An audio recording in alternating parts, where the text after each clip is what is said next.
야, 이 미친년아. 와장창. 고막을 찢을 듯한 욕설과 함께 육중한 크리스털 재떨이가 허공을 갈랐다. 묵직한 유리는 배은홍 하사의 머리통을 아슬아슬하게 스치고 뒤편 철제 관물대에 부딪혀 산산조각이 났다. 파편들이 사방으로 튀며 배은홍의 군화 발치로 후두둑 떨어졌다. 만약 고개를 10cm만 덜 숙였어도 지금쯤 바닥에 흐르는 건 유리 조각이 아니라 붉은 선혈이었을 것이다. 경기도 포천시 이동면 도평리 제5군단 예하 보급수송대대 대대장실.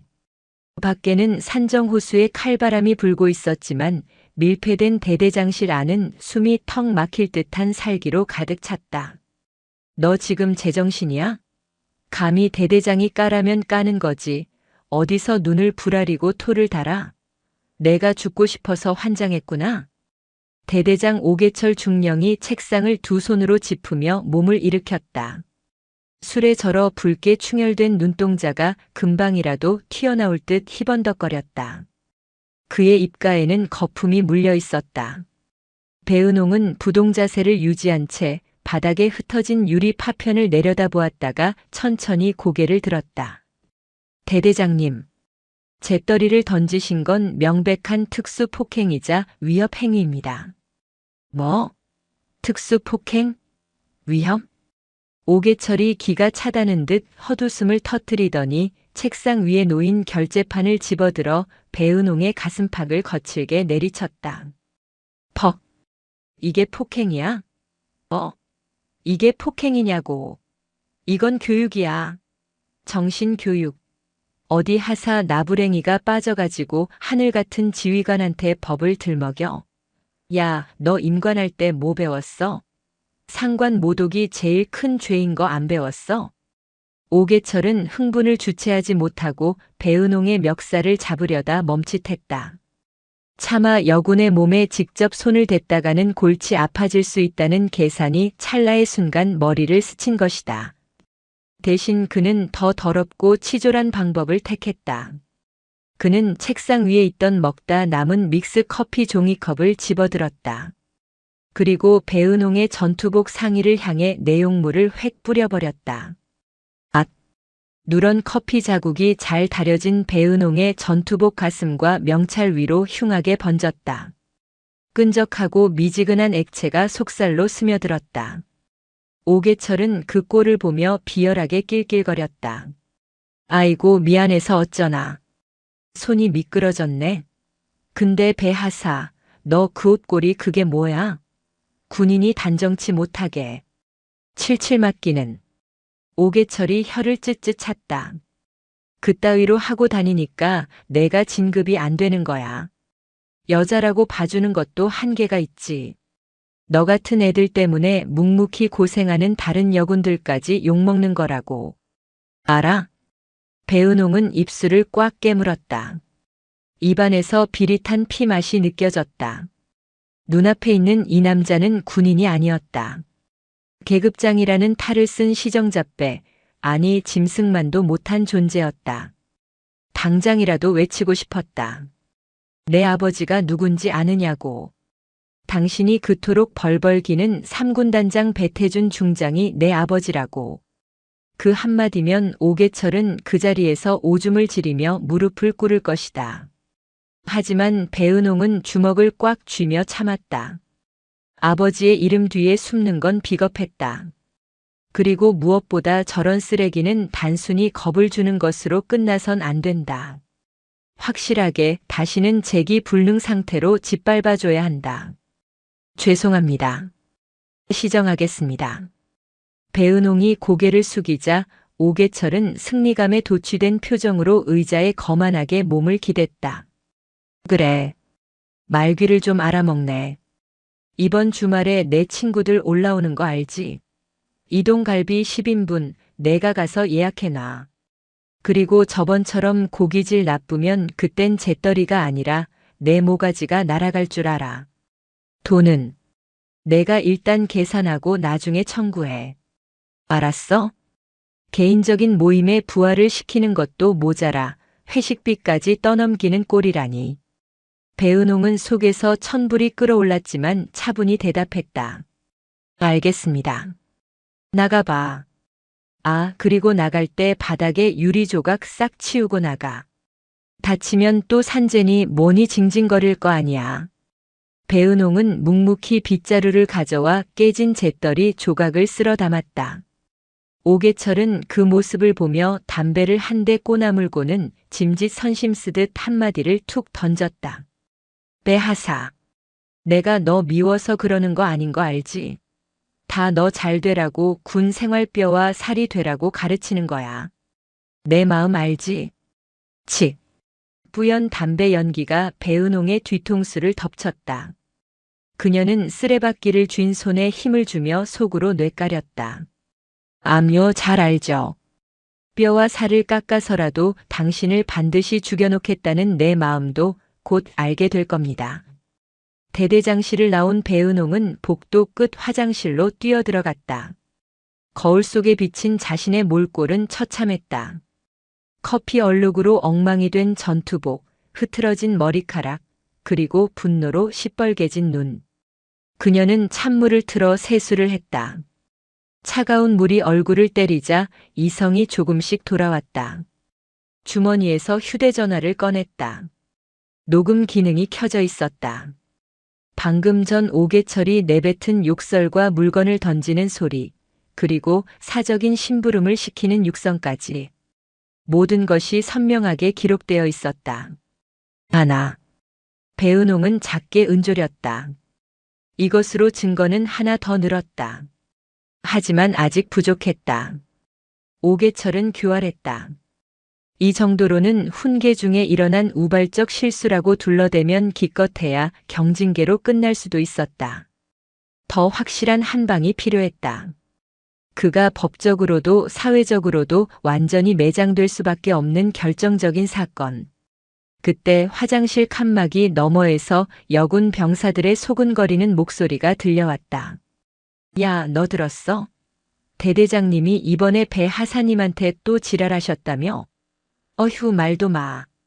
아까 행정반 앞 지나가는데 안에서 유리 깨지는 소리 나더라. 진짜 미친 거 아니야? 완전 사이코패스야. 배 하사님 불쌍해서 어떡해. 근데 배 하사님은 왜 바보같이 당하고만 있어? 성격 되게 강해 보이시는데. 야, 하사가 중령한테 뭘 어쩌겠냐? 까딱하면 영창인데. 그냥 똥 밟았다 생각하고 참는 거지. 병사들의 동정 어린 뒷담화. 그것이 배은홍의 가슴을 더 아프게 후벼 팠다. 바보같이 당하고만 있는 것이 아니다. 칼을 갈고 있는 것이다. 그녀는 젖은 얼굴을 닦고 거울을 보며 옷매무새를 가다듬었다.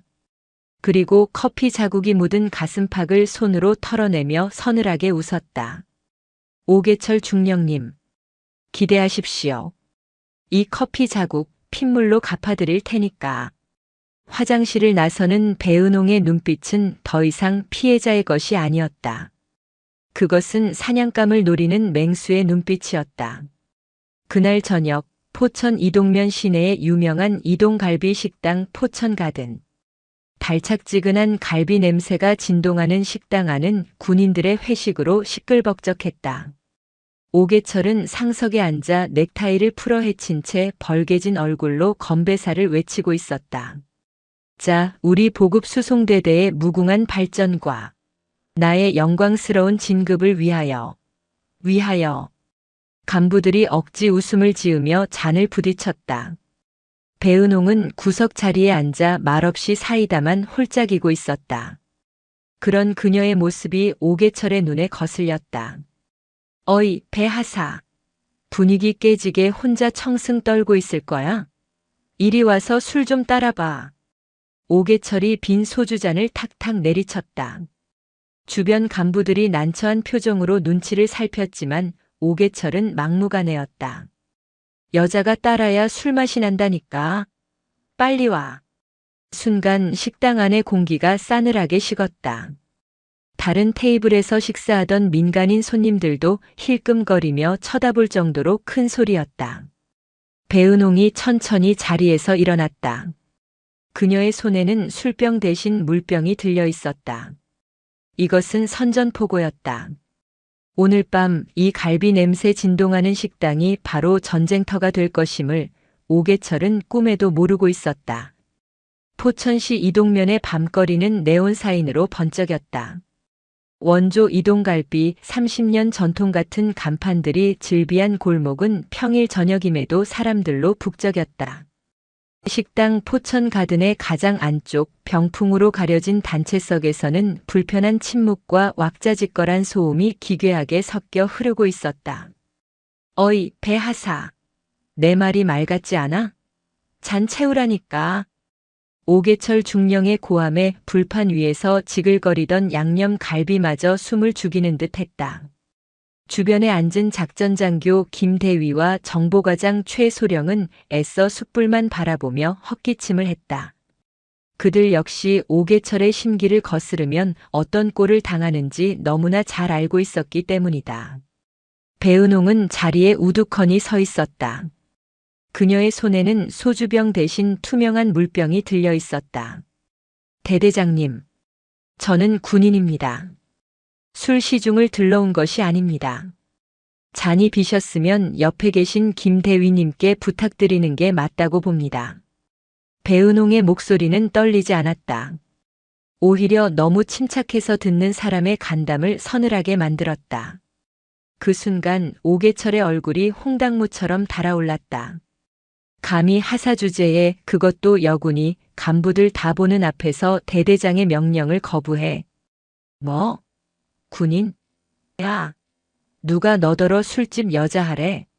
상급자가 따라주는 술 받고 상급자 잔 채워드리는 게 군대 예절이야. 어디서 융통성 없이 뻣뻣하게 굴어. 오계철이 젓가락을 집어던졌다. 쇠젓가락이 테이블 위를 튕겨 배은홍의 앞치마에 양념 얼룩을 남기고 바닥으로 떨어졌다. 김대위, 너 교육을 이따위로 시켰어? 애가 아주 기고만장해가지고 눈에 뵈는 게 없나 봐. 아, 죄송합니다. 대대장님 고정하십시오. 배 하사가 아직 사회생활을 잘 몰라서 그렇습니다. 야, 배 하사. 빨리 죄송하다고 하고 한 잔 따라드려. 분위기 망칠 거야? 김대위가 애원하듯 배은홍의 소매를 잡아 끌었다. 그의 눈빛은 제발 좀 넘어가 줘라라고 말하고 있었다. 하지만 배은홍은 요지부동이었다. 이것은 단순히 술 한 잔의 문제가 아니었다. 오계철은 부임 이후 줄곧 여군을 잠재적 범죄자 혹은 꽃병풍 취급해왔다. 여기서 물러서면 앞으로 남은 군 생활 내내 그의 놀이개가 될 것이 뻔했다. 죄송합니다만 못하겠습니다. 규정상 회식 자리 강요와 성적 수치심을 유발하는 행위는 금지되어 있습니다. 성적 수치심? 야, 이 미친. 콰당탕. 오계철이 벌떡 일어나며 상을 엎으려다 무거워서 실패하자 대신 상추와 깻잎이 담긴 바구니를 배은홍의 얼굴을 향해 집어던졌다. 물기 머금은 상추잎들이 배은홍의 머리와 어깨 위로 볼품없이 흩어졌다. 쌈장이 튀어 그녀의 뺨에 붉은 점을 찍었다. 식당 안의 정적이 깨졌다. 옆 테이블에서 식사하던 민간인 가족들이 비명을 지르며 일어났다. 아니, 군인 양반. 이게 무슨 짓이야? 저기요. 여기서 이러시면 안 되죠. 식당 주인이 황급히 달려왔지만 눈이 뒤집힌 오계철에게는 뵈는 게 없었다. 당신은 뭐야? 꺼져. 내가 누군지 알아? 이 지역 부대 대대장이야. 내 말 한마디면 장병들 외박 외출 통제해서 니네 가게 문 닫게 할 수도 있어. 알았어? 오계철의 협박에 식당 주인은 입을 다물었다. 지역 경제가 군인들에게 의존하는 포천 이동면의 특성상 대대장의 심기를 건드려 좋을 게 없었다. 주위의 시선은 공포와 경멸로 바뀌었다. 그때 배은홍은 조용히 자신의 머리에 얹힌 상추잎을 떼어냈다. 그리고 주머니에서 휴대전화를 꺼냈다. 뭐야? 너 지금 뭐 하는 거야? 증거 수집 중입니다. 민간 식당에서의 소란, 기물 파손, 그리고 부하에 대한 폭언 및 협박. 지금 이 상황, 녹음은 이미 다 되었고 사진도 찍어두겠습니다. 배은홍이 카메라 렌즈를 오계철에게 들이댔다. 플래시가 번쩍 터졌다. 술기운과 분노로 이성을 잃은 오계철이 배은홍의 손목을 낚아챘다. 이게 진짜 돌았나? 내놔. 핸드폰 내놓으라고. 실랑이가 벌어졌다. 오계철의 악력은 거셌다. 하지만 배은홍은 특급 전사였다. 그녀는 오계철의 힘을 역이용해 살짝 몸을 틀어 손목을 빼냈다. 오계철은 중심을 잃고 뒤로 비틀거리다 의자에 걸려 엉덩방아를 찧었다. 꼴 사납게 자빠진 대대장. 김대위와 최소령이 기겁하며 달려가 그를 일으켰다. 식당 안에 손님들이 수군거렸다. 스마트폰을 들어 이 광경을 찍는 사람들도 보였다. 두고 봐. 너 오늘 밤 부대 복귀하면 죽었어. 내 가만 안 둬. 오계철이 씩씩거리며 삿대질을 했다. 하지만 배은홍은 흐트러진 옷매무새를 정리하며 차갑게 내려다보았다. 계산은 제가 하겠습니다. 아까 말씀하신 대로 제가 쏘는 걸로 하죠. 영수증은 제가 챙기겠습니다. 나중에 법정에서 증거로 써야 하니까요. 배은홍은 카운터로 걸어가 자신의 체크카드를 내밀었다. 일시불입니다. 그녀의 손은 미세하게 떨리고 있었지만 결제 서명은 그 어느 때보다 힘이 실려 있었다. 식당을 나서는 배은홍의 등 뒤로 밤하늘엔 먹구름이 몰려오고 있었다. 폭풍우는 이제 막 시작된 참이었다. 다음 날 아침 보급 수송대대에는 살얼음판 같은 긴장이 감돌았다. 하늘은 잿빛이었고 포천 특유의 습한 안개가 부대 전체를 휘감고 있었다. 오계철은 숙취로 붉어진 눈을 하고 지휘 통제실에 앉아 있었다. 어젯밤의 추태는 기억도 안 난다는 듯 혹은 기억하고 싶지 않다는 듯 그는 평소보다 더 포악하게 굴었다. 오늘 오후에 연대장님 순시 있는 거 알지? 야 김대위, 청소 상태 왜 이래? 화단에 잡초 하나라도 보이면 내가 뽑아먹을 줄 알아. 오계철은 연대장 대령이 방문한다는 소식에 잔뜩 예민해져 있었다. 진급 심사를 앞두고 점수를 딸 기회였기 때문이다. 그리고 배 하사 어디 갔어? 배은홍 그 계집애 당장 불러와. 오계철의 호출에 배은홍이 대대장실로 들어왔다. 그녀의 표정은 건조했다. 부르셨습니까? 오계철은 의자를 삐딱하게 돌려앉아 담배 한 개비를 입에 물었다. 야, 따라 나와. 오계철이 향한 곳은 본청 건물 뒤편에 있는 흡연장, 일명 파고라였다. 비를 피할 수 있게 지붕이 얹어진 그곳은 간부들의 은밀한 뒷담화 장소이자 계급의 위계가 가장 적나라하게 드러나는 곳이었다. 비가 추적추적 내리기 시작했다. 빗방울이 파고라 지붕을 때리는 소리가 요란했다. 오계철은 라이터 불을 켜 담배에 불을 붙였다. 후 마이너스. 희뿌연 연기가 배은홍의 얼굴 정면으로 뿜어졌다. 역한 냄새가 코와 입으로 밀려들어왔다. 배은홍은 본능적으로 미간을 찌푸리며 고개를 살짝 돌려 기침을 참았다. 그 사소한 몸짓이 오계철의 뇌관을 건드렸다. 어쭈? 피해. 오계철의 눈매가 사납게 일그러졌다. 지금 대대장님이 말씀하시는데 고개를 돌려? 내 입냄새가 역겹냐? 아니면 내 말이 똥으로 들려? 아닙니다. 연기가 매워서. 핑계 대지 마. 어제부터 아주 눈에 뵈는 게 없지. 식당에서 쪽 한 번 주니까 내가 뭐라도 된 것 같아? 오계철이 배은홍에게 다가갔다. 그의 손에는 반도 타지 않은 장초가 들려 있었다. 시뻘건 불씨가 빗속의 습기를 머금고 흉흉하게 타올랐다. 군대는 말이야, 까라면 까고 죽으라면 죽는 신용이라도 해야 하는 곳이야. 너처럼 머리 굴리고 뻣뻣한 년들은 매가 약이지. 오계철은 깊게 한 모금을 더 빨았다가 배은홍의 얼굴에 다시 연기를 뱉었다. 배은홍은 눈을 질끈 감았다. 야, 눈 떠. 똑바로 봐. 배은홍이 눈을 뜨는 순간이었다. 오계철이 들고 있던 담배를 엄지와 중지로 튕겼다. 타탁 마이너스. 불붙은 담배꽁초가 허공을 가르고 날아와 배은홍의 왼쪽 뺨에 정확히 꽂혔다. 앗! 치익 마이너스. 짧지만 끔찍한 소리가 났다. 빗물에 젖은 피부 위로 섭씨 700~800도가 넘는 불똥이 튀었다.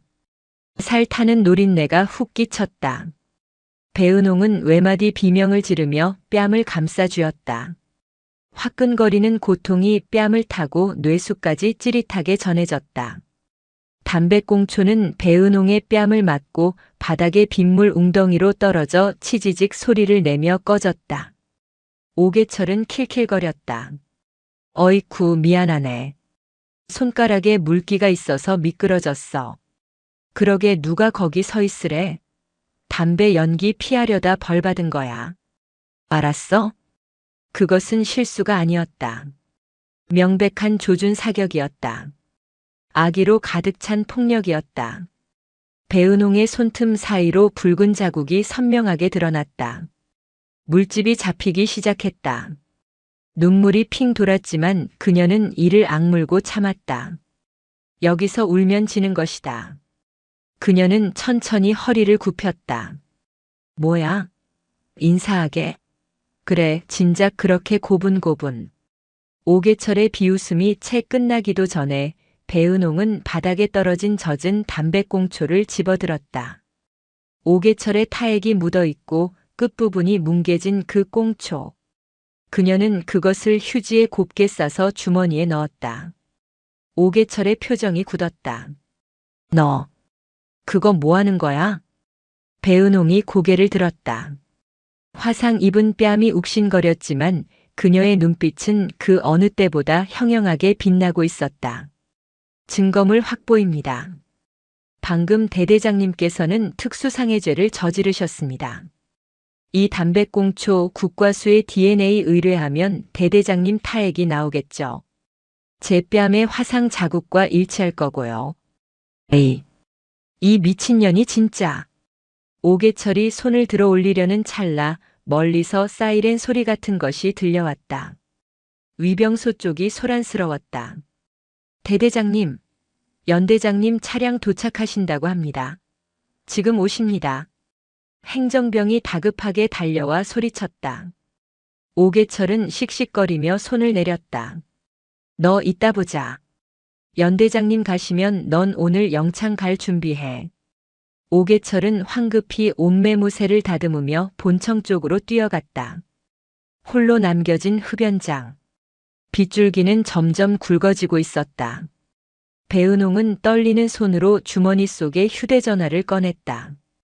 액정에는 빗물이 튀어 있었다. 그녀는 단축번호 1번을 눌렀다. 신호음이 딱 2번 울리고 익숙한 목소리가 들렸다. 은홍아. 근무 중일 텐데 무슨 일이냐? 배태준 중장의 목소리였다. 배은홍은 숨을 골랐다. 목이 메어 말이 잘 나오지 않았다. 하지만 더 이상 참을 수 없었다. 아니, 참아서는 안 되었다. 아빠. 목소리가 왜 그래? 무슨 일 있어? 딸의 미세한 떨림을 감지한 아버지의 목소리가 낮게 깔렸다. 아빠. 나. 얼굴에 화상 입었어. 뭐? 대대장이. 담배 피우다가 내 얼굴에 꽁초를 던졌어. 아빠. 나 너무 아파. 그리고 너무 화가 나. 수화기 너머로 쿵 하는 소리가 들렸다. 아마도 배태준 중장이 자리를 박차고 일어난 소리였으리라. 묵직한 침묵이 흘렀다. 그 침묵은 폭발 직전의 활화산 같았다. 지금 어디냐? 부대 흡연장이야. 대대장은 연대장 온다고 마중 나갔어. 연대장? 봐. 배태준의 실소가 들려왔다. 은홍아. 눈물 닦아라. 그리고 10분만 기다려. 10분? 아빠가 지금 그리로 가고 있다. 연대장이 아니라 군단장이 간다고 전해라. 전화가 끊어졌다. 배은홍은 빗물과 눈물이 뒤섞인 얼굴을 소매로 닦아냈다. 화상 입은 뺨이 쓰라렸다. 하지만 가슴 속에서는 뜨거운 무언가가 벅차오르고 있었다. 심판의 시간이 다가오고 있었다. 오계철 중령은 연병장 입구에서 발을 동동 구르고 있었다. 빗줄기는 굵어졌고 잘 다려입은 전투복이 젖어가고 있었다. 하지만 그깟 비가 대수랴. 연대장에게 잘 보여야 진급길이 열린다. 야, 위병소, 차 들어오냐? 무전기로 소리치던 그때였다. 두두두두두두. 지면을 울리는 진동이 느껴졌다. 자동차 엔진 소리가 아니었다. 이것은 하늘에서 들려오는 소리였다. 오계철과 간부들이 고개를 들어 하늘을 보았다. 잿빛 구름을 뚫고 거대한 그림자가 나타났다. 헬기. 그것도 한 대가 아니었다. 육중한 기동 헬기 수리온 2대가 부대 상공을 선회하고 있었다. 그 뒤로 검은색 세단 행렬이 위병소를 통과해 미끄러지듯 들어왔다. 위병소 바리케이드가 무용지물처럼 열렸다. 선두 차량의 범퍼에는 붉은색 판에 은색 별이 3개 성판이 달려 있었다. 오계철의 눈이 휘둥그레졌다. 쓰리스타? 군단장님? 연대장이 온다더니 왜 군단장님이 오신단 말인가? 머릿속이 하얗게 변했다. 헬기가 연병장 한복판에 착륙했다. 거센 하강풍다운 옷이에 오계철이 쓰고 있던 베레모가 날아갔다. 흙먼지와 빗물이 소용돌이쳤다. 검은 세단들이 헬기 주위를 에워쌌다. 문이 열리고 헌병들이 튀어나와 도열했다. 가장 큰 세단의 뒷문이 열렸다. 검은색 우산을 받쳐든 부관의 호위를 받으며 한 중년 남성이 내렸다. 큰 키에 떡 벌어진 어깨, 꽉 담은 입술, 그리고 날카로운 눈매. 전투복 오른쪽 가슴에 박힌 명찰에는 배태준이라는 이름 석자가, 그리고 양쪽 어깨와 베레모에는 별 3개가 빛나고 있었다. 제3군단장 배태준 중장. 그가 포천의 작은 대대에 강림한 것이다. 충성. 중령 오계철. 오계철은 반사적으로 뛰쳐나가 경례를 붙였다. 목소리가 삑사리가 날 정도로 떨렸다. 하지만 배태준 중장은 오계철을 본체 만체했다. 그의 시선은 오계철의 뒤 비를 맞으며 서 있는 간부들의 행렬을 훑었다. 배태준이 천천히 걸음을 옮겼다. 군화 발소리가 진흙 바닥을 지시겼다.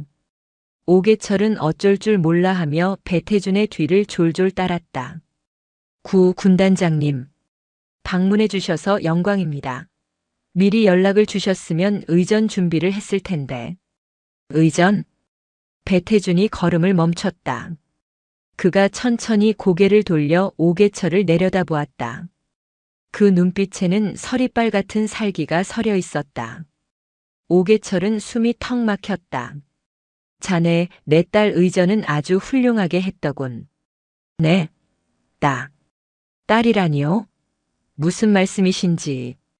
오계철은 상황 파악이 안 돼 눈만 껌뻑거렸다. 배태준은 코웃음을 쳤다. 내 딸이 이 부대에 있다네. 자네가 아주 애지중지 아끼는 부하라고 들었는데. 배태준의 시선이 간부들 틈에 서 있는 한 여군에게 고정되었다. 뺨에 붉은 화상 자국이 선명한 비에 젖은 생쥐꼴의 배은홍 하사였다. 배태준이 성큼성큼 배은홍에게 다가갔다. 주변 간부들이 홍에 갈라지듯 길을 텄다. 김대위는 입을 떡 벌리고 턱이 빠질 지경이었다. 은홍아. 배태준의 목소리가 떨렸다. 천하의 군단장이 딸의 상처 입은 얼굴을 보자마자 눈시울이 붉어졌다. 그는 거친 손을 뻗어 딸의 뺨을 조심스럽게 어루만졌다. 이게 무슨 꼴이냐? 아빠. 배은홍의 눈에서 참았던 눈물이 터져 나왔다. 그 순간 오계철의 머릿속에 벼락이 떨어졌다. 은홍아? 아빠? 배은홍. 배태준. 설마 배 하사가 군단장 딸이라고? 그 흑수저 고문관이? 오계철의 다리가 후들거렸다. 괄약근이 풀릴 것만 같았다. 세상이 빙글빙글 돌았다. 그가 배은홍에게 했던 짓들이 주마등처럼 스쳐 지나갔다. 술 따르라고 강요한 것, 쌈 채소를 집어던진 것, 세차를 시킨 것, 그리고 방금 전 담배꽁초를 얼굴에 지져버린 것. 배태준이 천천히 몸을 돌렸다. 딸을 바라보던 애틋한 눈빛은 온데간데 없고 지옥에서 올라온 야차의 얼굴이 되어 있었다. 오계철 중령. 네, 충성. 오계철이 비명을 지르듯 대답했다.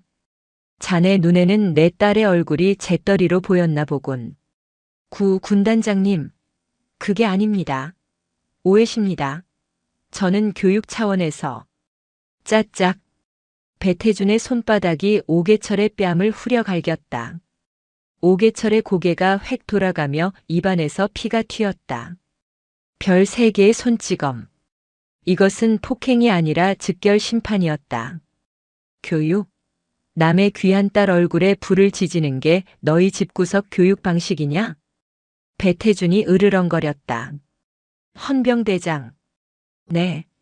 대령 박철민. 뒤에 서 있던 헌병대장이 튀어나왔다. 이자의 계급장, 지금 당장 떼어버려. 그리고 현행범으로 긴급 체포해.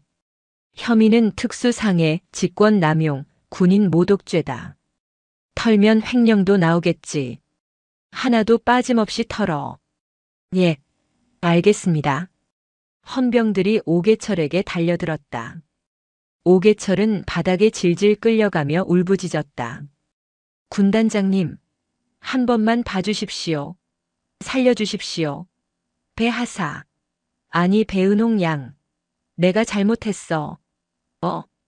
배은홍은 차가운 눈으로 바닥을 기는 오계철을 내려다보았다.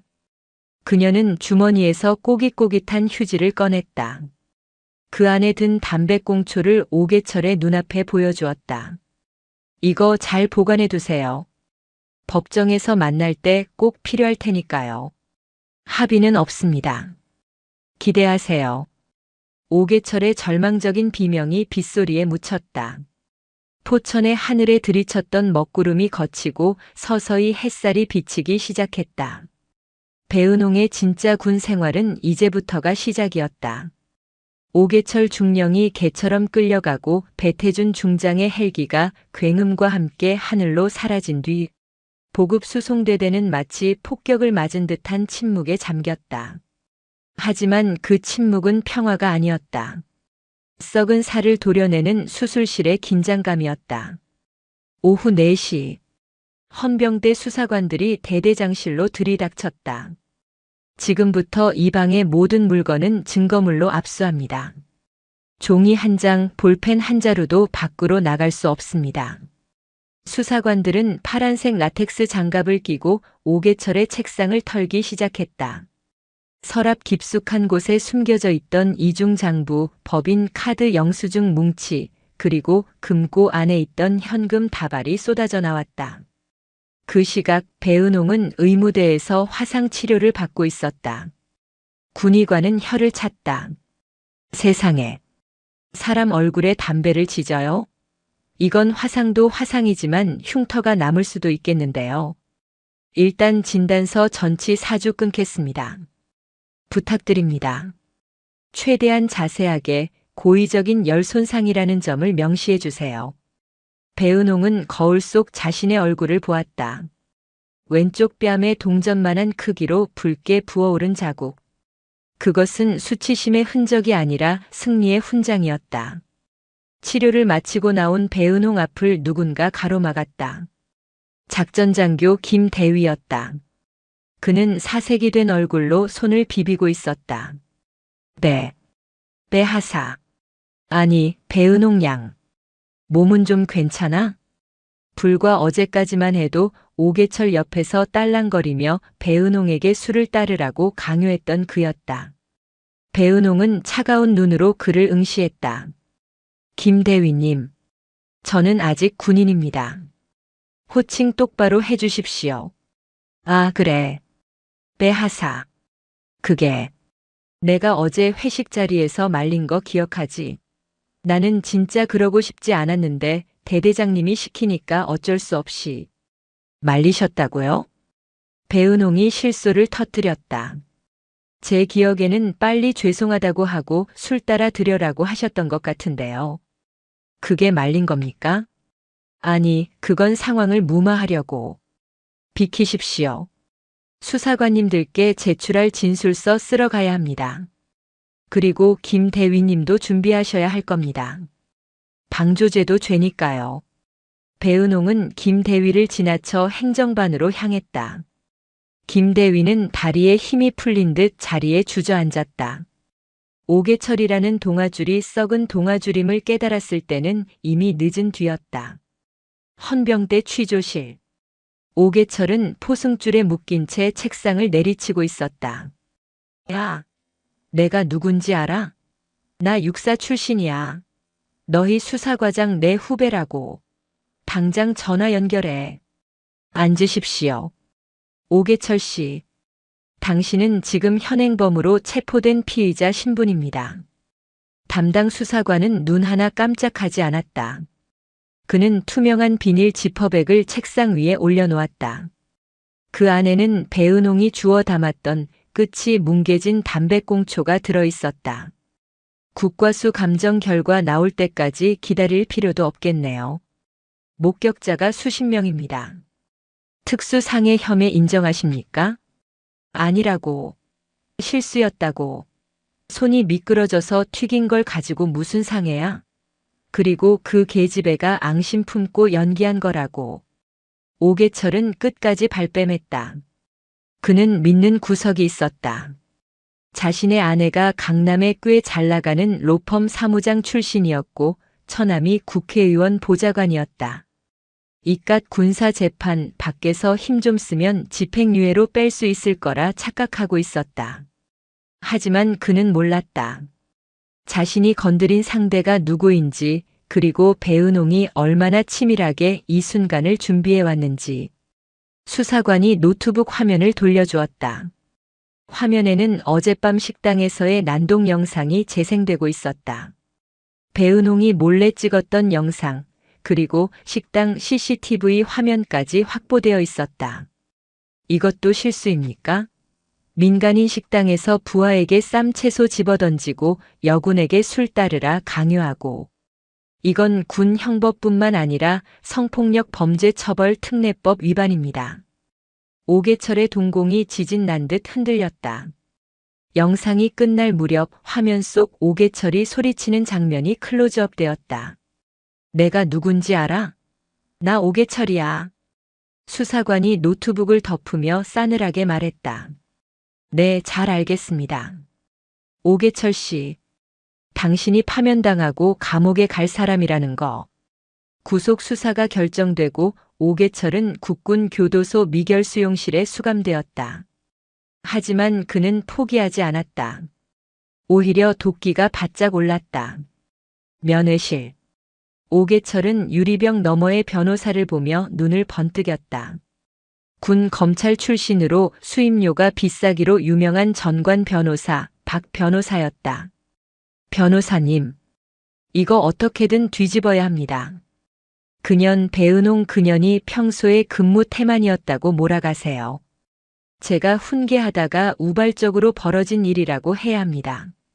중령님, 상대가 3스타 딸입니다. 정면 승부는 승산이 없어요. 여론전으로 가야 합니다. 고위 장성 딸이 계급 믿고 지휘관을 무시했다. 알고 보니 갑질은 여군이 했다. 이런 식으로 프레임을 짜야죠. 박 변호사의 인매가 비열하게 비틀렸다. 그리고 돈으로 해결하시죠. 어차피 어린애입니다. 합의금 두둑하게 챙겨주면 떨어져 나갈 겁니다. 다음 날 배은홍은 부대 내 휴게실에서 박 변호사와 마주 앉았다. 박 변호사는 사람 좋은 미소를 지으며 명함을 내밀었다. 배은홍 하사님 되시죠? 오계철 중령님 변호인입니다. 얼굴 상처는 좀 어떠십니까? 쯧쯧 꽃다운 나이에. 본론만 말씀하시죠. 배은홍은 명함을 보지도 않고 밀어냈다. 박 변호사는 헛기침을 하며 가방에서 두툼한 봉투를 꺼냈다. 우리 중령님이 깊이 반성하고 계십니다. 다만 군 생활을 오래 하시다 보니 표현 방식이 좀 거칠어서 오해가 생긴 것 같습니다. 이 정도로 성의 표시를 하고 싶어 하시는데 봉투 두께로 보아 5천만 원은 좋게 되어 보였다. 배은홍은 봉투를 빤히 쳐다보았다. 박 변호사는 넘어왔다고 생각하며 회심의 미소를 지었다. 그리고 합의서에 도장만 찍어주시면 중령님이 아시는 인맥동원에서 배 하사님 장기 복무는 물론이고 원하시는 보직으로 이동도 시켜드릴 수 있습니다. 좋은 게 좋은 거 아니겠습니까? 좋은 거라. 배은홍이 봉투를 집어들었다. 그리고는 내용물을 확인하지도 않고 그대로 쓰레기통에 처박았다. 변호사님, 사람 잘못 보셨습니다. 저는 돈이 필요한 게 아니라 정의가 필요합니다. 이보세요, 배 하사님. 너무 빡빡하게 구시네. 아버님이 군단장이시라면서요? 아버님 얼굴 봐서라도 조용히 덮는 게 낫지 않겠습니까?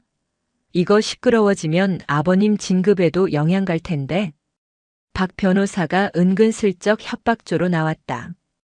배은홍의 눈빛이 매서워졌다. 그녀는 주머니에서 녹음기를 꺼내 테이블 위에 올려놓았다. 지금 이 대화도 녹음 중입니다. 피해자 회유 및 협박, 뇌물 공여 의사표시. 변호사법 위반 소지 있는 거 아시죠? 뭐요? 그리고 제 아버지 걱정은 안 하셔도 됩니다. 아버지는 저한테 그러셨거든요. 돈으로 명예를 팔지 마라. 그건 군인이 아니라 장사치다라고요. 배은홍은 자리에서 일어났다. 전해주세요. 합의는 없다고. 그리고 준비 단단히 하시라고. 제가 가진 증거는 담배꽁초 하나가 아니니까요. 배은홍이 나간 뒤 박 변호사는 넥타이를 거칠게 풀어헤치며 욕설을 내뱉었다. 하지만 이건 시작에 불과했다. 배은홍은 그 길로 컴퓨터 앞에 앉았다. 그녀는 지난 1년간 모아온 자료들을 정리했다. 오계철이 여군 휴게실에 몰래 카메라를 설치하려다 실패한 정황, 여군 부사관들에게 사적으로 새벽에 영상통화를 건 기록, 회식 자리에서 엉덩이를 만지는 등 성추행을 당했다는 다른 피해자들의 익명 진술서. 이것은 단순한 폭행 사건이 아니었다.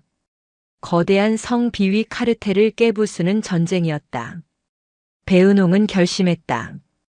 이 썩은 고름을 군 내부에서만 터뜨리면 흐지부지 될 수도 있다. 밖으로 나가야 한다. 세상 사람들이 다 알게 해야 한다. 그녀는 휴대전화를 들었다. 저장된 이름은 최 기자. 고등학교 선배이자 현재 국내 최대 방송사 탐사보도팀 기자인 언론인이었다. 일주일 뒤, 대한민국이 발칵 뒤집혔다. 저녁 9시 메인 뉴스의 헤드라인은 연예인 스캔들도 정치인 비리도 아니었다. 단독 보도 여군 하사 얼굴에 담배 지진 대대장. 끔찍한 군대 내 갑질 실태.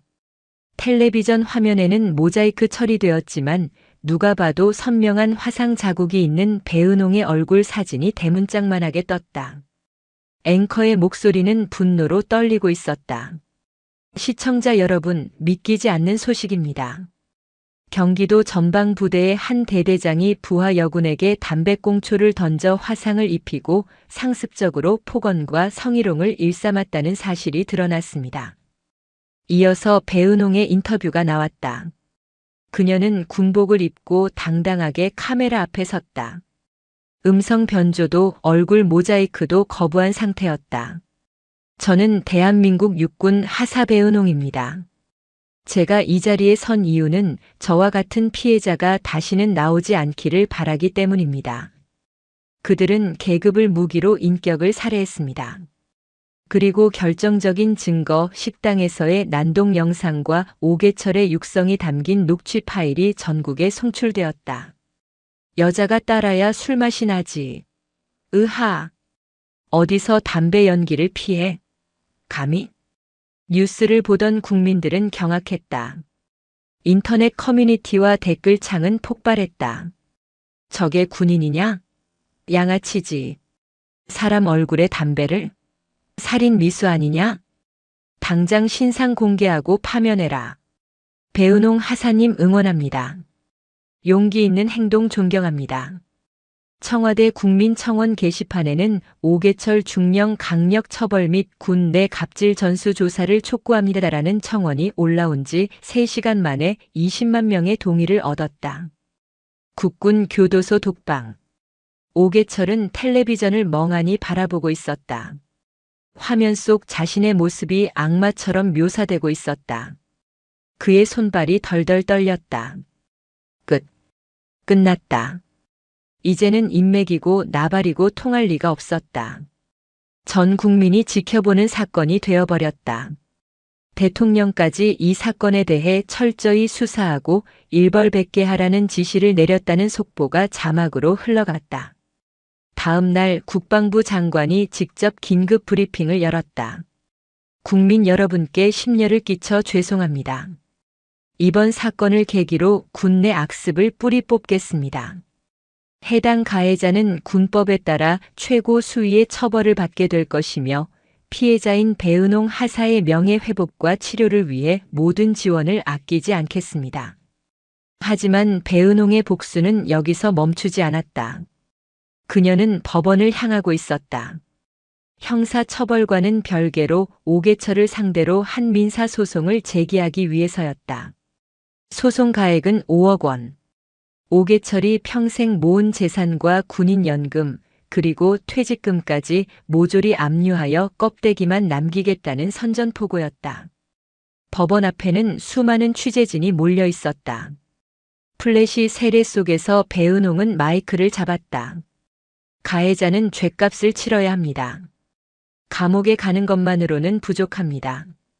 그가 평생 쌓아온 모든 것을 잃고 사회에 나와서도 평생 자신의 죄를 뉘우치며 살게 만들겠습니다. 제가 받은 피해 보상금 전액은 군 인권센터에 기부하여 제2, 제3의 피해자들을 위해 쓰겠습니다. 그녀의 당당한 선언에 기자들조차 숙연해졌다. 그 시각 3군 단장실. 배태준 중장은 뉴스에 나오는 딸의 모습을 보며 눈물을 훔치고 있었다. 잘 컸다. 내 딸. 정말 잘 컸어. 이제 남은 것은 오계철의 파멸 그리고 배은홍의 완벽한 승리를 확인하는 것뿐이었다. 재판의 날이 다가오고 있었다. 경기 북부 보통군사법원 제1호 법정. 엄숙한 공기가 흐르는 법정 안은 방청객들로 발 디딜 틈이 없었다. 군 인권단체 회원들, 취재진, 그리고 오계철의 만행을 지켜보러 온 전우들이 자리를 채웠다. 피고인석에 앉은 오계철은 수의를 입고 있었다. 불과 한 달 전까지 대대장으로서 호령하던 위풍당당함은 온데간데 없고 덥수룩한 수염과 퀭한 눈동자만이 그가 겪고 있는 공포를 대변했다. 재판장이 무거운 목소리로 입을 열었다. 피고인 오계철. 특수상해, 직권남용 권리 행사 방해, 모욕, 그리고 군인 등 강제추행 혐의를 모두 부인합니까? 오계철은 변호사의 눈치를 힐끔 보더니 기어들어가는 목소리로 대답했다. 네. 존경하는 재판장님. 저는 부하를 아끼는 마음에 훈육을 좀 강하게 했을 뿐입니다. 담배꽁초도 손이 미끄러져서 우발적으로 튄 것이지 고의로 던진 게 아닙니다. 방청석에서 야유가 터져나왔다. 거짓말하지 마라. 양심도 없는 놈. 검찰관이 자리에서 일어났다. 날카로운 인상의 군 법무관이었다. 재판장님. 피고인의 주장이 거짓임을 증명할 결정적인 증거를 제출합니다. 사건 당일 피해자가 현장에서 수거한 담배꽁초에 대한 국방과학수사연구소의 정밀 감정 결과입니다. 법정 정면에 설치된 대형 화면에 감정서가 띄워졌다. 증거물 1호 담배꽁초에서는 피고인의 타액과 피해자의 혈흔이 동시에 검출되었습니다. 더 중요한 것은 담배꽁초의 손상 형태입니다. 단순히 떨어뜨린 것이라면 필터 부분이 온전해야 하나 증거물은 필터 끝부분이 강한 힘에 의해 눌려 있습니다. 이는 피고인이 손가락으로 강하게 튕겼다는 반증입니다. 오계철의 얼굴이 사색이 되었다. 검찰관은 멈추지 않고 몰아붙였다. 다음은 증인 신문입니다. 당시 부대 작전장교였던 김대위를 증인으로 신청합니다. 증인석에 앉은 김대위는 오계철과 눈을 마주치지 못했다. 그는 양심의 가책과 처벌에 대한 두려움으로 진실을 토로하기로 결심한 상태였다. 증인. 사건 당일 피고인이 피해자에게 담배를 던지는 것을 목격했습니까? 직접 보지는 못했습니다만 피고인이 흡연장에서 돌아온 뒤 행정반에서 이렇게 말하는 것을 들었습니다. 김대위가 침을 꼴깍 삼켰다. 계집의 얼굴에 불도장 한 번 찍어줬더니 정신을 좀 차린 것 같다며 낄낄거렸습니다. 그리고 저에게 너도 애들 말 안 들으면 담배 빵 한 번 놔줘라라고 했습니다. 쿵. 오계철이 자리를 박차고 일어났다. 야, 김대위. 내가 어떻게 나한테 이럴 수 있어? 내가 너한테 밥 사 먹인 게 얼만데. 피고인. 앉으세요. 재판장의 호통에 헌병들이 오계철을 강제로 자리에 앉혔다. 마지막으로 피해자 배은홍 하사가 증언대에 섰다. 그녀는 정복을 갖춰 입고 왼쪽 뺨에 화상 흉터를 가리지 않은 채 당당하게 섰다. 피해자. 마지막으로 하고 싶은 말이 있습니까? 배은홍은 오계철을 똑바로 응시했다. 그 눈빛에 오계철은 저도 모르게 고개를 숙였다.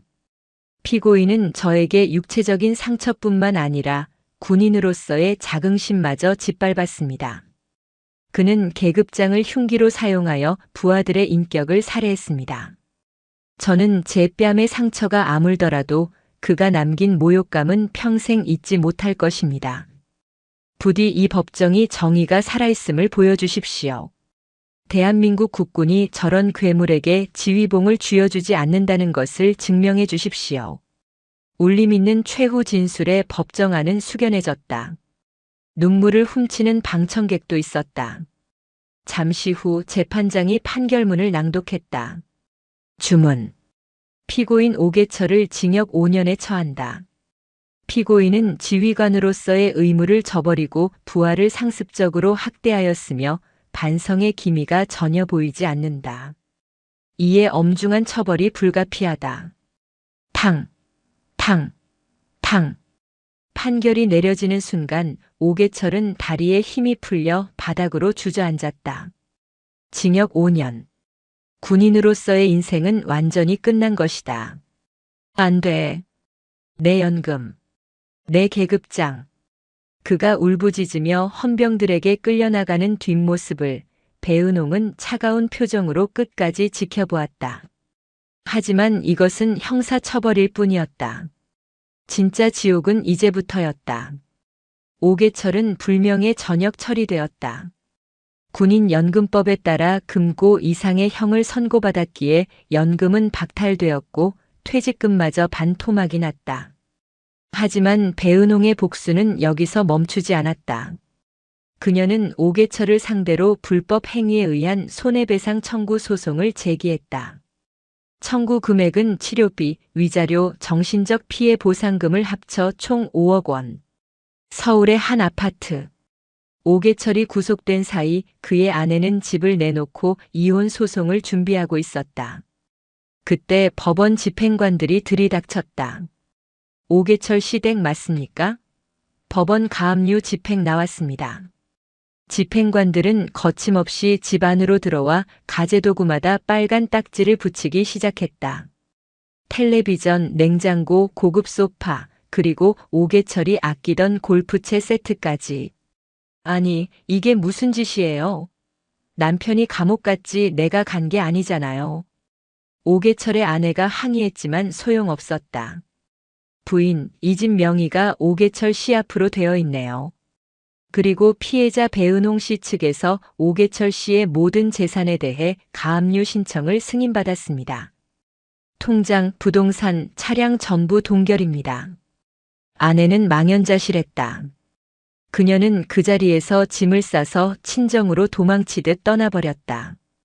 몇 달 뒤 민사재판 판결이 났다. 피고 오계철은 원고 배은홍에게 금 5억 원을 배상하라. 감옥에 있는 오계철에게 판결문이 송달되었다. 그는 독방 구석에 쭈그리고 앉아 종이를 구겨버리며 비명을 질렀다. 5억? 나한테 지금 돈이 어디 있어? 다 가져갔잖아. 이 독한 년. 배은홍. 하지만 법은 냉정했다.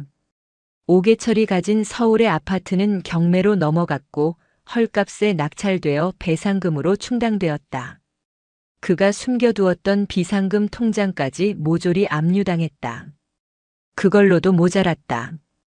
법원은 채무 불이행자 명부 등재를 결정했다. 이제 오계철은 출소하더라도 신용불량자가 되어 제 명의로 된 휴대전화 하나 개통할 수 없고 통장 하나 만들 수 없는 신세가 되었다. 감옥 면회실. 유일하게 찾아온 건 늙은 노모뿐이었다. 아이고 개철아. 집도 넘어가고 마누라도 도망가고 이게 무슨 꼴이니? 내가 대체 무슨 짓을 하고 다닌 게냐? 엄마. 나 억울해. 내가 뭘 그렇게 잘못했는데? 군대에서 애들 좀 잡을 수도 있지. 내가 사람을 죽였어? 왜 나한테만 그래? 오계철은 끝까지 남 탓만 했다. 하지만 유리병 너머의 세상은 이미 그를 지워버렸다. 반면 배은홍의 통장에는 오계철의 전 재산을 탈탈 턴 배상금이 입금되었다. 그녀는 그 돈을 단 1원도 자신을 위해 쓰지 않았다.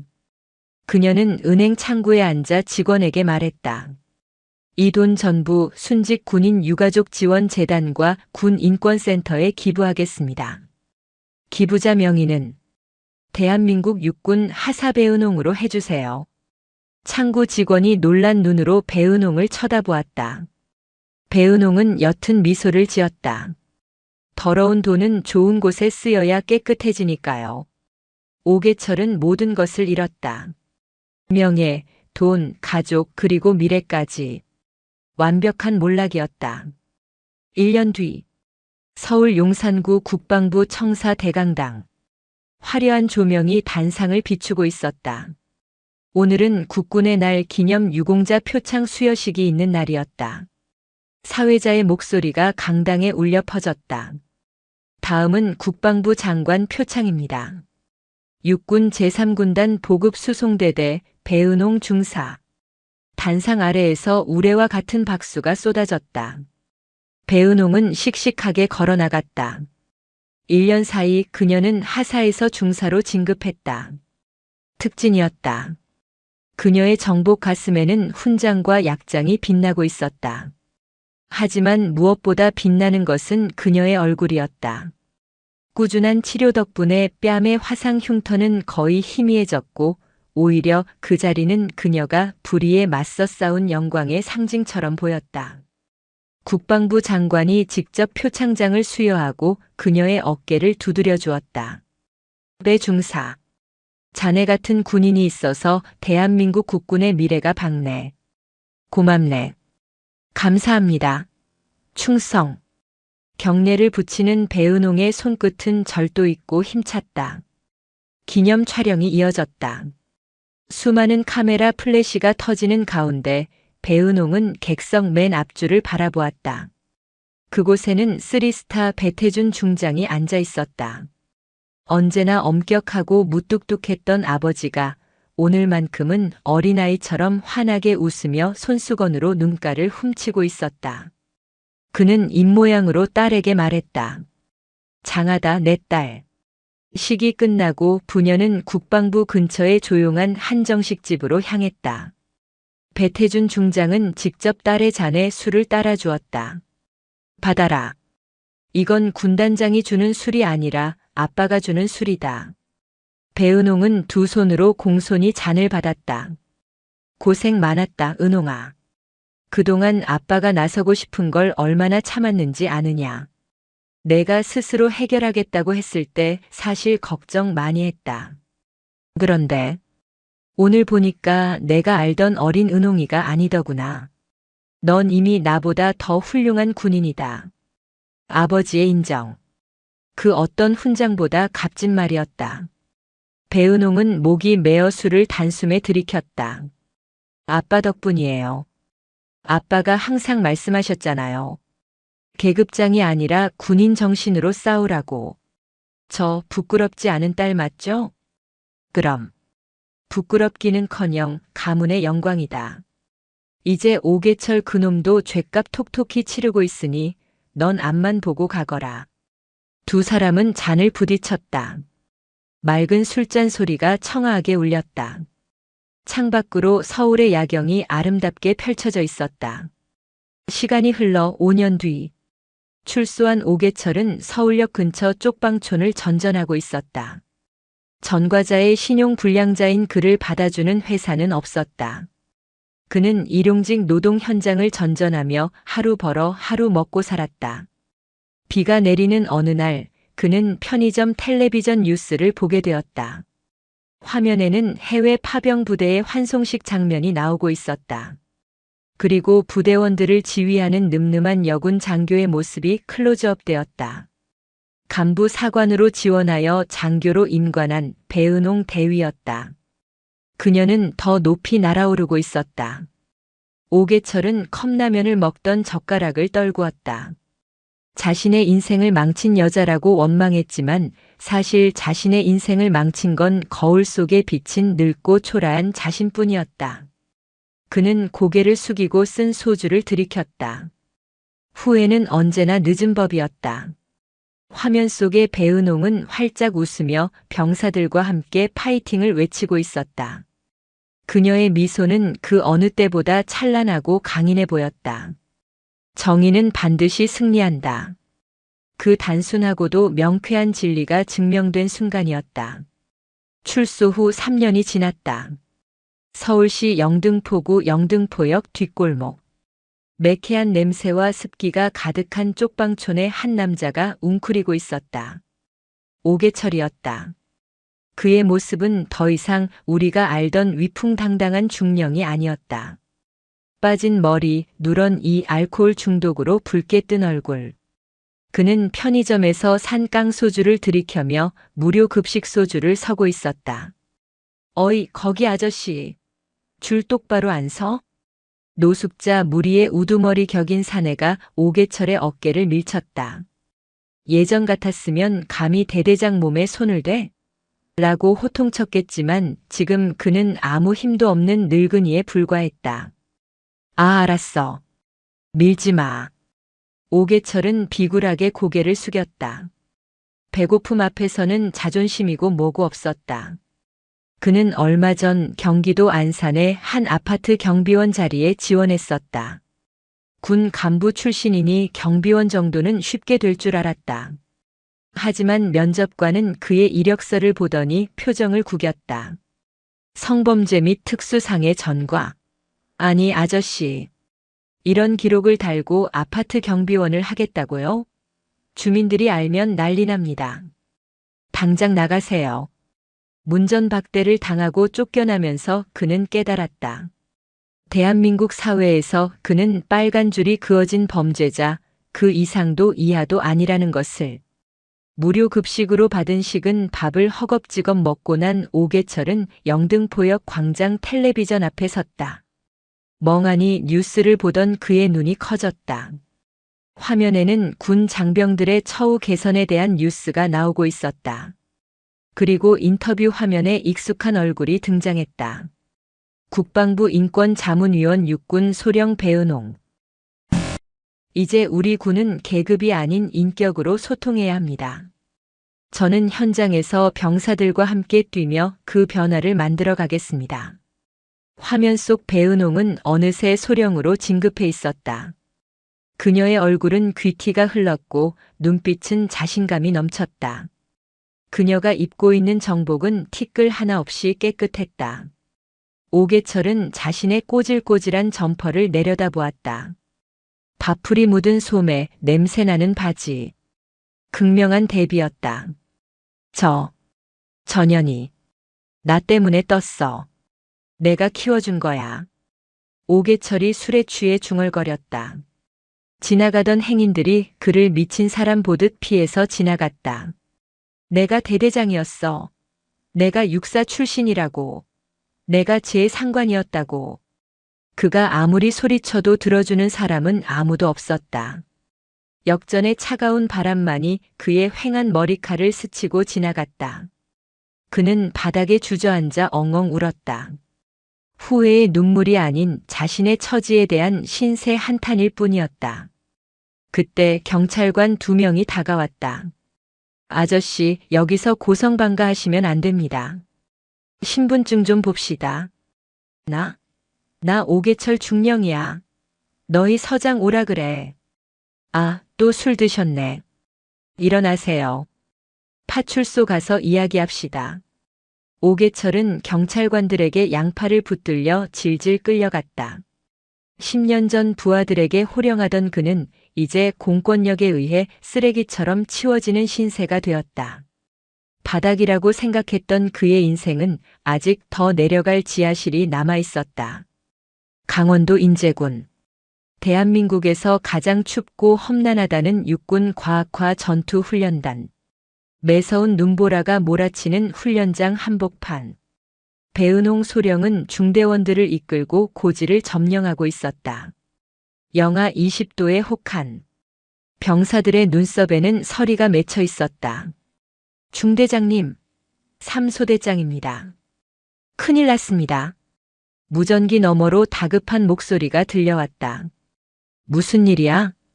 신병 하나가 탄창을 잃어버렸습니다. 눈 속에 파묻힌 것 같은데 도저히 못 찾겠습니다. 전시 상황과 다름없는 훈련 중에 탄창 분실은 중징계 감이었다. 과거 오계철 같았으면 당장 그 병사를 불러내어 뺨을 때리고 욕설을 퍼부었을 것이다. 너 때문에 우리 부대 점수 깎였다며 징징거렸을 것이다. 배은홍은 잠시 침묵했다. 그리고 차분하게 지시했다. 위치 확보하고 대기해. 내가 간다. 배은홍은 눈밭을 헤치고 3소대 위치로 이동했다. 그곳에는 갓 입대한 이등병이 사색이 되어 벌벌 떨고 있었다. 울먹이는 얼굴은 공포에 질려 있었다. 배은홍이 다가가자 이등병은 바짝 얼어붙었다. 죄송합니다. 죽을 죄를 지었습니다. 주변 간부들도 배은홍의 눈치를 살폈다. 전설적인 참교육 1화의 주인공인 그녀가 얼마나 무섭게 혼낼지 긴장하고 있었다. 하지만 배은홍은 이등병의 어깨에 쌓인 눈을 손으로 털어주었다. 그리고 자신의 핫팩을 꺼내 병사의 언손에 쥐어주었다. 많이 놀랐지? 날씨가 추우면 감각이 무뎌져서 그럴 수 있어. 네. 탄창은 다시 찾으면 돼. 하지만 내가 위축되어서 작전을 망치면 그게 더 큰 문제야. 고개 들어. 넌 군인이야. 배은홍은 무릎을 꿇고 직접 눈밭을 파헤치기 시작했다. 중대장님이 찾을 테니까 너희는 경계 근무서. 실시. 중대장이 직접 차가운 눈 속에 손을 집어넣자 소대장과 부사관들도 감동하여 너 나 할 것 없이 달려들었다. 같이 찾겠습니다. 10분 뒤 눈 속 깊이 박혀있던 탄창이 발견되었다. 배은홍은 탄창을 이등병의 조끼에 다시 꽂아주며 미소 지었다. 찾았네. 다음부터는 목숨처럼 챙겨. 알겠나? 네. 알겠습니다. 감사합니다. 이등병의 눈에서 뜨거운 눈물이 흘러내렸다. 그것은 공포의 눈물이 아니라 진정한 리더를 만난 감격의 눈물이었다. 훈련이 끝난 뒤 강평 시간. 연대장은 배은홍 소령의 중대를 최우수 중대로 선정했다. 배소령. 탄창 분실 건은 보고받았다. 보통은 숨기거나 병사를 탓할 텐데 지휘관이 직접 나서서 해결하고 병사의 사기까지 올렸다지. 아주 훌륭해. 이게 바로 내가 원하는 지휘관의 모습이야. 배은홍은 경례를 붙였다. 감사합니다. 부하의 실수는 지휘관의 책임입니다. 저는 제 부하들이 저를 믿고 따를 수 있도록 제 등을 보여줬을 뿐입니다. 그녀의 대답에 연대장은 고개를 끄덕였다. 배은홍은 과거 오계철이라는 반면교사를 통해 뼈저리게 배웠다. 존경은 강요하는 것이 아니라 획득하는 것이다. 그녀는 아버지의 후광이 아닌 스스로의 능력과 인품으로 완벽한 지휘관이 되어 있었다. 또다시 계절이 바뀌어 봄이 왔다. 서울 용산 국방 컨벤션 센터. 오늘은 배태준 장군의 전역식이 열리는 날이었다. 평생을 국가에 헌신하고 40년의 군 생활을 마감하는 명예로운 자리였다. 식장 입구에는 수많은 화환이 놓여 있었다. 정재계 인사들과 군 고위 관계자들이 하객으로 참석했다. 주차장 한 구석. 임시직 주차 요원 조끼를 입은 늙은 남자가 벤츠 승용차를 안내하고 있었다. 오계철이었다. 그는 인력사무소를 통해 오늘 하루 알바를 나왔다. 오라이, 오라이. 스톱. 오계철은 땀을 뻘뻘 흘리며 차 문을 열어주었다. 차에서 내린 사람은 깔끔한 정장 차림의 신사였다. 오계철은 굽실거렸다. 어서 오십시오. 주차권은 안에 있습니다. 그때였다. 컨벤션 센터 입구 쪽이 소란스러워졌다. 주인공인 배태준 장군과 그의 가족들이 도착한 것이다. 오계철은 훔쳐보듯 고개를 돌렸다. 레드카펫 위로 배태준 장군이 걸어오고 있었다. 그리고 그 옆에는 정복을 입은 배은홍 소령이 팔짱을 끼고 환하게 웃으며 걷고 있었다. 플래시가 터지고 사람들의 환호성이 쏟아졌다. 배은홍의 가슴에 달린 약장들이 봄 햇살을 받아 찬란하게 빛났다. 그녀는 너무나 멀리, 너무나 높이 올라가 있었다. 오계철은 자신의 더러운 장갑 낀 손을 보았다. 만약 그때 자신이 그녀를 조금이라도 인간적으로 대우했다면, 담배꽁초가 아니라 따뜻한 커피 한 잔을 건넸다면, 어쩌면 지금 저 자리 어딘가에 자신도 초대받지 않았을까? 하지만 만약이라는 것은 없었다. 모든 것은 자신이 뿌린 씨앗이었다. 야, 주차 요원, 뭐해? 차 안 빼? 뒷차 운전자의 경적 소리에 오계철은 화들짝 놀랐다. 아, 예. 뺍니다. 죄송합니다. 그는 허겁지겁 뛰어갔다. 멀어져 가는 배은홍의 뒷모습을 다시는 쳐다보지 못했다. 그들의 인생은 이제 영원히 만날 수 없는 평행선, 아니 하늘과 땅 차이로 갈라져 버렸다. 저녁식장 안.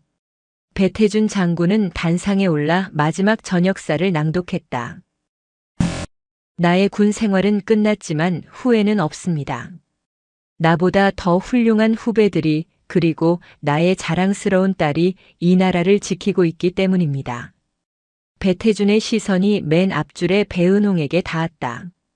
배은홍은 눈시울을 붉히며 아버지에게 거수 경례를 올렸다. 충성. 배태준도 떨리는 손을 들어 딸에게 마지막 경례를 보냈다. 아버지의 군 생활은 끝났지만 딸의 군 생활은 이제 막 절정을 향해 달리고 있었다. 정의가 승리하고 악인은 몰락하며 노력한 자는 빛을 보는 세상. 소설 속 이야기지만 배은홍이 만들어갈 세상은 분명 그런 곳일 것이다. 창밖에는 벚꽃이 흐드러지게 피어 있었다. 배은홍의 앞날처럼 눈부시게 아름다운 봄날이었다.